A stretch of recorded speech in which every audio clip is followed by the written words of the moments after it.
Bonsoir à tous et à toutes. Merci de votre constante fidélité à Évasion Guinée.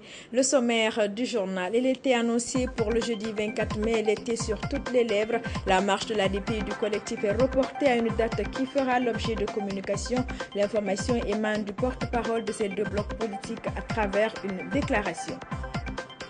Les femmes guinéennes veulent participer à la préservation et à la consolidation de la paix dans le pays. Un atelier s'est ouvert à cet effet ce lundi à l'initiative de la Fondation de la Première Dame de la République.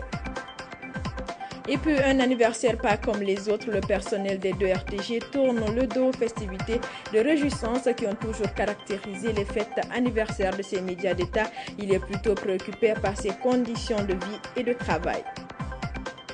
Encore une fois, bienvenue à tous sur cette information pour ouvrir ce journal. La marche de protestation programmée par l'ADP, le collectif, pour le jeudi 24 mai est repoussée à une date qui reste à déterminer. L'annonce a été faite par le porte-parole de ces deux entités politiques à travers une déclaration rendue publique cet après-midi sur d'autres sujets comme les journées de démonstration sur la fiabilité du matériel de Waymark et des procédés techniques de révision de la liste électorale ainsi que la venue très prochaine d'une mission d'experts neutres sous l'égide. La francophonie. Aboubakar Silla s'est exprimé. Décryptage Aboubakar Kondé.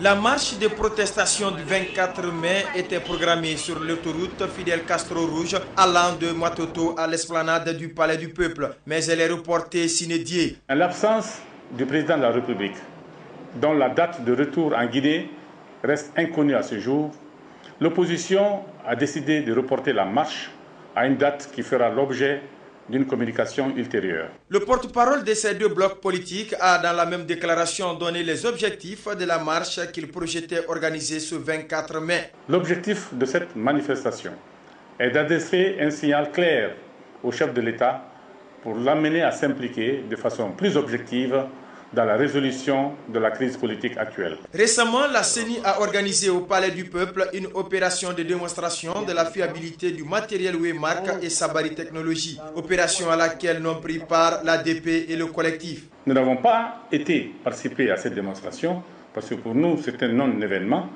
Il y a déjà un premier rapport d'audit qui a été élaboré par des experts recrutés par le PNUD.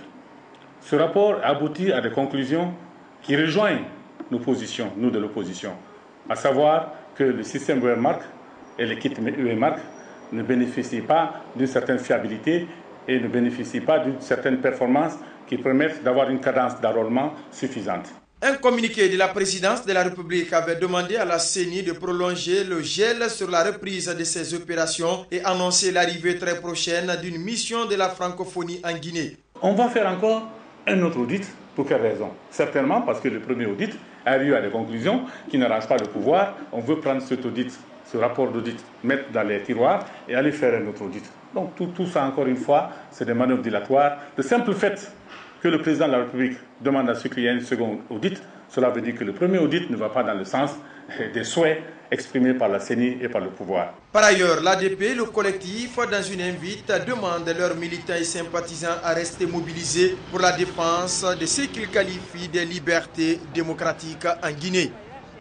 La couche féminine guinéenne à l'avant-garde du combat pour le maintien de la paix en Guinée, venue de milieux divers et issus d'associations, d'ONG et d'institutions gouvernementales. Les femmes de Guinée, toutes sensibilités confondues, se donnent rendez-vous au Palais du Peuple pour examiner les possibilités pour elles de s'impliquer dans la prévention et la gestion des conflits en vue d'une plus grande consolidation de la paix dans notre pays. L'ouverture des travaux a été présidée par la Première Dame de la République, Marie-Suzanne Bangoura, de retour de son congé de maternité.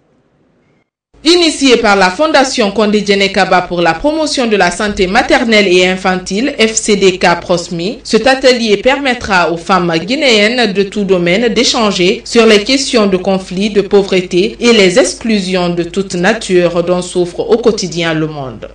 Nul mieux que vous, femmes, ne peut mesurer les dimensions tragiques et les horreurs effroyables des conflits.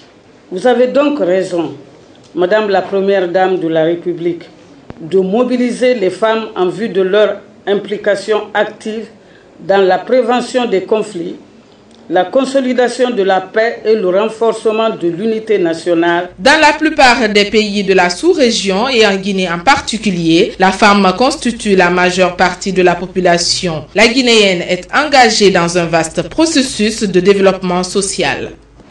Je voudrais tout d'abord vous exprimer ma réelle et profonde gratitude pour avoir accepté mon invitation et rehaussé par votre présence effective cet atelier que je dédie à la consolidation de la paix et de l'unité nationale. Mesdames, connaissant les mouvements de crise qui ont perturbé la vie socio-économique de notre pays, cet atelier doit être un cadre de réflexion propice pour la remise en cause de nos attitudes d'hier et poser des jalons de notre vision pour la quête de plus de compréhension, plus d'humanisme, plus de paix et de justice sociale.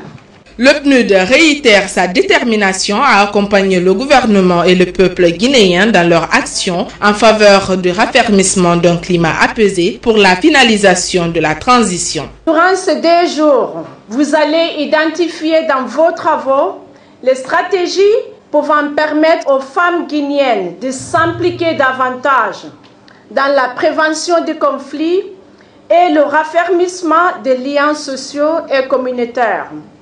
La femme guinéenne a toujours occupé une place importante dans la société grâce à la participation des ex-premières dames que le pays a connues dans le processus de prévention, de résolution et du maintien de la paix en Guinée. Le Conseil régional des organisations de la société civile guinéenne se dote d'un nouveau bureau exécutif composé de 28 membres. Il a été installé samedi pour un mandat de 5 ans à la faveur d'un congrès électif, le 3e du genre dans la vie de l'organisation. Aussitôt installée, la nouvelle équipe s'est engagée à jouer sa partition dans la résolution de la crise politique actuelle en Guinée, comme rendu Mamadou Sadio Baldé. Le président Salmana Diallo est longuement revenu dans les plus petits détails sur le bilan de son équipe depuis le début du mandat du Conseil régional des organisations de la société civile de Conakry. Pour ce 3e congrès, il précise que toutes les instances de l'organisation sont présentes. Le renouvellement des instances du Conseil national des organisations de la société civile guinéenne, le Conseil régional des organisations de la société civile de Conakry organise son 3e congrès sous la haute présidence du Conseil national des organisations de la société civile guinéenne. Le paysage politique guinéen est traversé par un climat de méfiance entre les différents acteurs. La société civile se doit de jouer un rôle primordial pour rapprocher les esprits. Le président de l'OGDH évoque les causes des crises sociales dans un pays et Mamadou Taran Diallo appelle le nouveau bureau à jouer le rôle qui lui revient. Quand vous touchez à la religion de quelqu'un, il ne pardonnera pas. C'est la nationalité ou l'ethnie. Quand vous insultez l'ethnie de quelqu'un ou la race de quelqu'un, il ne pardonne pas. Ça peut amener à l'extrémisme. Donc, voyons ces problèmes et essayons de résoudre ces problèmes. Par le fait que nous sommes apolitiques, par le fait que nous ne sommes pas partisans, nous pouvons poser des actes qui peuvent réunir, rassembler et guider tous les acteurs pour qu'on aille vers une élection apaisée. Parce qu'on parle d'élections transparentes, mais en tant que citoyens, nous insistons sur les élections aussi apaisées. Aboubakar Kondé, reporter au groupe Évasion Guinée, est désormais membre du nouveau bureau exécutif du Conseil régional des organisations de la société civile de Conakry. Il est le chargé de la communication et de l'information au sein de la structure. Nous allons tout mettre en œuvre pour que les Guinéens dans leur totalité essayent de conjuguer le même verbe pour essayer de regarder l'avenir en face afin d'amorcer maintenant le vrai développement socio-économique du pays. Tous les acteurs de la société civile guinéenne ont conscience que leur rôle ne se limite pas à aplanir les divergences qui prévalent dans le paysage politique guinéen, mais tous sont unanimes que la principale préoccupation des populations reste l'organisation des élections législatives qui mettront un terme à une transition qui n'a que trop duré. Intéressons-nous à présent à cette filandreuse histoire. Un avocat qui porte plainte contre 2 surveillants de parking qui demeurent introuvables. Mamadou Aléo Chérif Diallo, c'est son nom. Il est avocat à la cour. Il serait en Guinée-Bissau. Il affirme avoir été victime de vol de la part de 2 personnes incriminées. 90 000 € et 75 000 francs CFA auraient été emportés suite à la plainte. Les 2 surveillants ont été écroués depuis vendredi. L'affaire est à la direction centrale de la police judiciaire dans les mains de la section atteinte au bien. Reportage Bassouleman. C'est un inconnu qui est venu et ça nous a été dit qu'une voiture étrangère ne doit pas garer sur notre parking. Il a voulu se garer, on lui a dit de ne pas garer, il a forcé la situation. J'ai dit, monsieur, s'il vous plaît, prenez votre voiture et faites descendre. C'est une parking privée. Il m'a dit directement qu'il le refuse. Après, le sac était sur son épaule. Il a enlevé son sac et jeté dans la voiture en disant qu'il a 70 millions d'euros, telle somme de CFA là-dedans. C'est cette scène qui se serait produite le vendredi dernier à la devanture de l'immeuble Kébé. La suite du bras de fer verbal a été désagréable pour les surveillants du parking. Les agents de sécurité de la DPJ sont venus cueillir Gabriel Faya Oliano et Ibrahima Bangoura, accusés d'avoir volé Mamadou Aliou Chérif Diallo. Ils sont partis à la DPJ. Avant qu'ils nous demandent aussi, ils ont pris la parole du plaignant au compte. Ils nous ont mis là-dedans sans nous auditer. Et la loi ne dit pas ça.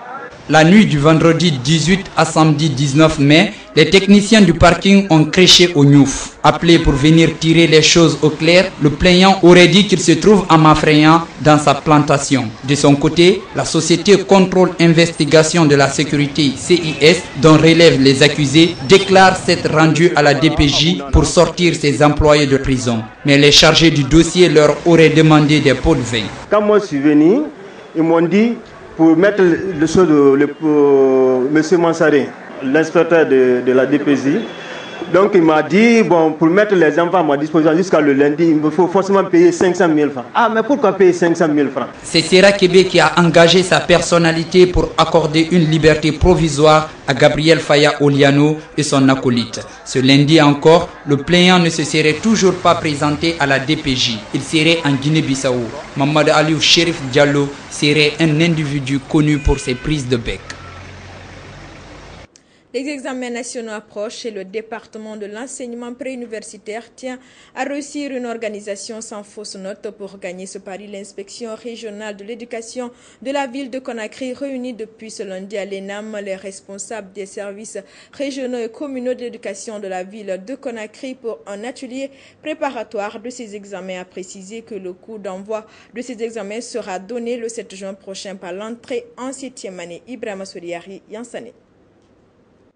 La valorisation des diplômes guinéens sur le plan national, africain et international passe nécessairement par une évaluation sérieuse des apprenants. C'est l'objectif de cet atelier régional préparatoire des examens nationaux session 2012. Il s'agira pour les autorités régionales et communales de l'éducation de Conakry de réfléchir pendant 3 jours sur des stratégies efficaces afin de mieux organiser les examens nationaux de cette année. Il s'agira donc pour nous de bâtir des stratégies efficaces au cours de ces 3 journées de travaux intenses, ponctués de débats en plein air sur des thèmes aussi pertinents que l'évaluation de la session 2011 et du bac blanc 2012, les préparatifs de la session 2012 à travers les différents axes et mécanismes du processus des examens nationaux, les problèmes spécifiques notamment des centres d'examen.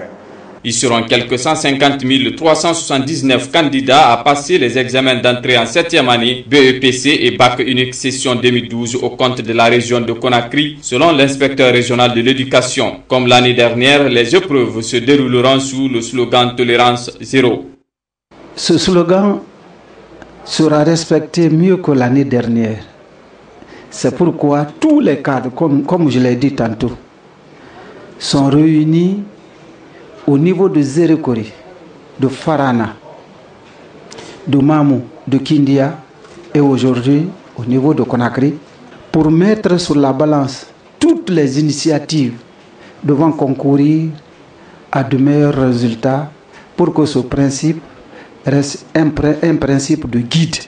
Le rendez-vous est pris du 7 au 9 juin pour l'examen d'entrée en 7e année, du 12 au 19 juin pour le BEPC et du 22 au 26 juin pour le baccalauréat unique.